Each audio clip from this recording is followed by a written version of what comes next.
What is default mechanism for route selection of a router? What is route preference? In simple words, how does a router decide which path to take? For example, if one router has three paths, so how does it choose? There are three main selection criteria on which router decides.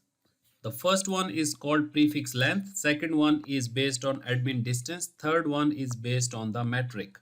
So I will give you some examples briefly, and the link to all the examples and all the exercises is there in the description as well. You can go through that in detail.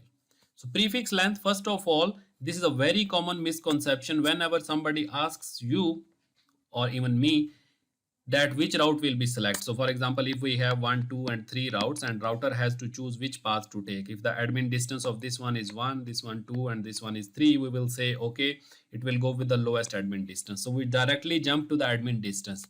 But before admin distance, there is another thing which is more preferred in the routing mechanism, which is called as prefix length. So you must always see for the prefix length, smallest subnet. You shouldn't just jump onto the admin distance, right? So let me give you this example. Of course, everybody knows what is prefix length. Prefix length means that if /32, if there is a route which says 10.0.0.0.1 and /32, this one is more specific route, more reliable route. Why? Because it is telling you only about one host. If the same route is learned with the higher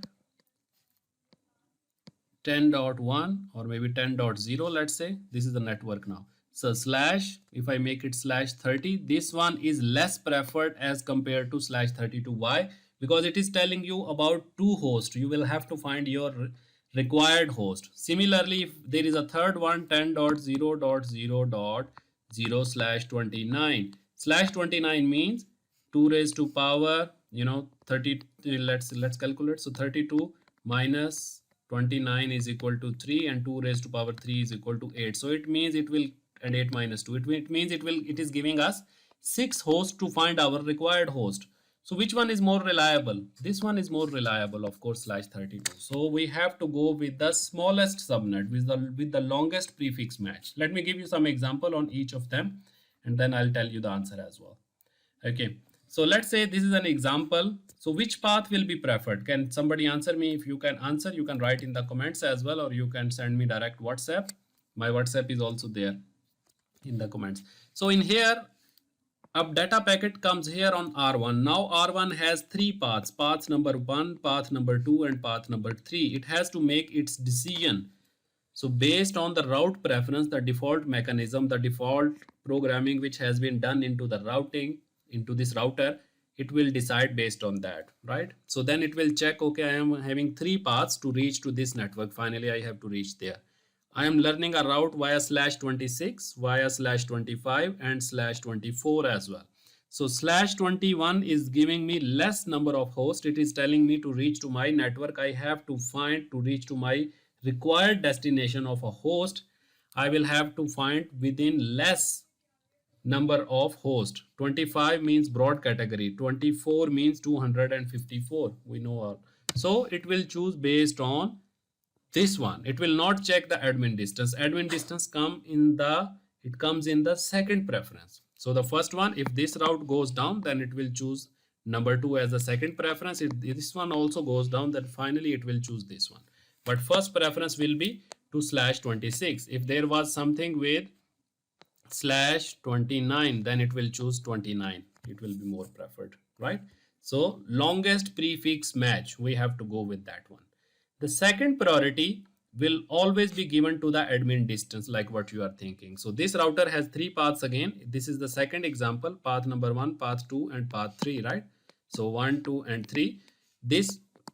The first one is being learned via RIP. So RIP means the admin distance is 120. OSPF means admin distance is 110 and BGP means the admin distance is 200. So which path will be chosen? Of course, this path will be chosen, number 2, because it is via OSPF. So second priority is with the admin distance. Lowest admin distance is always preferred. So 110 is the lowest of those three. The third one If the admin distance is equal, then it starts looking inside the routing protocol. So in this third example, you will be seeing that there are three paths again, path 1, 2 and 3.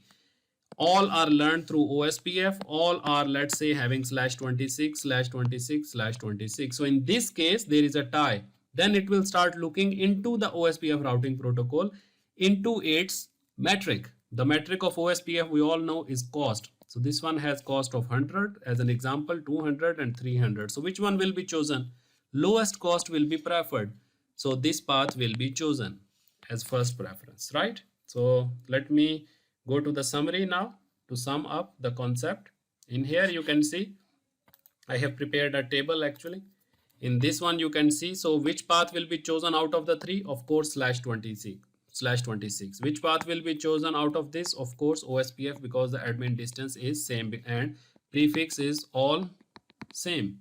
So I have kept other parameters same, and then I have just modified one so that you could identify. Then in the third example, so prefix is same, admin distance is same, and then the last thing is only the metric. So the metric of 100 will be chosen as an example. These are the answer of all of them, this one. So here the first priority will be given to the this one, but out of those three, the first one will be given to the longest prefix. If prefix are same, you can see all are same, then it will go for the admin distance. But if admin distances are same, it will go for the last option, which is the metric. If it is OSPF, the metric will be cost. If it is RIP protocol, so if these were all RIP, then it will check for the hop count, whichever will have the less hops. So this is how a router makes its decision.